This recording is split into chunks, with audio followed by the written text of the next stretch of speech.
Usai Nasdem dan PKB terang-terangan merapat ke Prabowo Gibran, kini giliran PKS yang menunggu giliran dirangkul Presiden terpilih Prabowo Subianto masuk ke pemerintahan.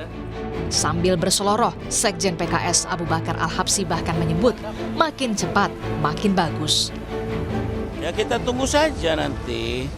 Kan udah pada kebagian, tinggal PKS nanti juga kebagian juga. Tapi belum ada jadwal, Bro. Kapan ke... Sudah dialog, tinggal diatur jadwal. Kira-kira kapan, Bro? Segera.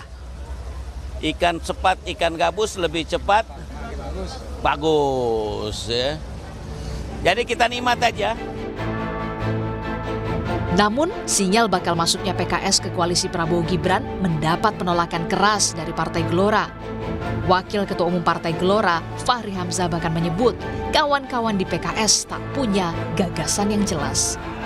Maklum saja, Partai Gelora dan PKS punya konflik internal di masa lalu.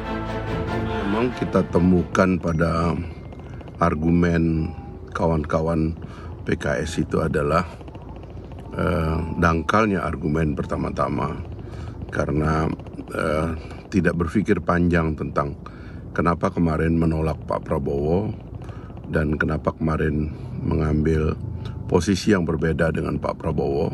Jadi menurut saya persoalan teman-teman PKS adalah persoalan dengan dirinya sendiri, yaitu tentang ketiadaan pikiran dan gagasan sehingga melompat saja kepada gagasan lain yang sederhananya adalah kekuasaan eksekutif harus dibagi. Juru bicara Presiden terpilih Prabowo Subianto Dhanil Anzar mengungkap, Prabowo Gibran berharap koalisi yang kuat di parlemen, namun di sisi lain perlu partai penyeimbang di luar pemerintah.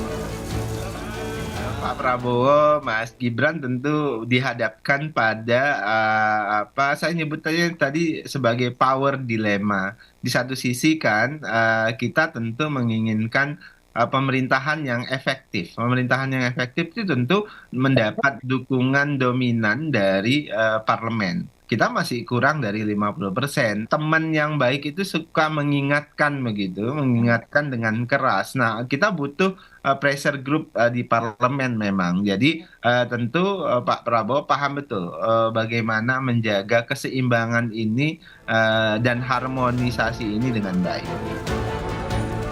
Sementara analis komunikasi politik menyarankan Prabowo agar tak memberikan kursi menteri kepada partai yang baru bergabung. Yang kalah bukanlah di luar, yang menanglah cukup menikmati kekuasaan politik.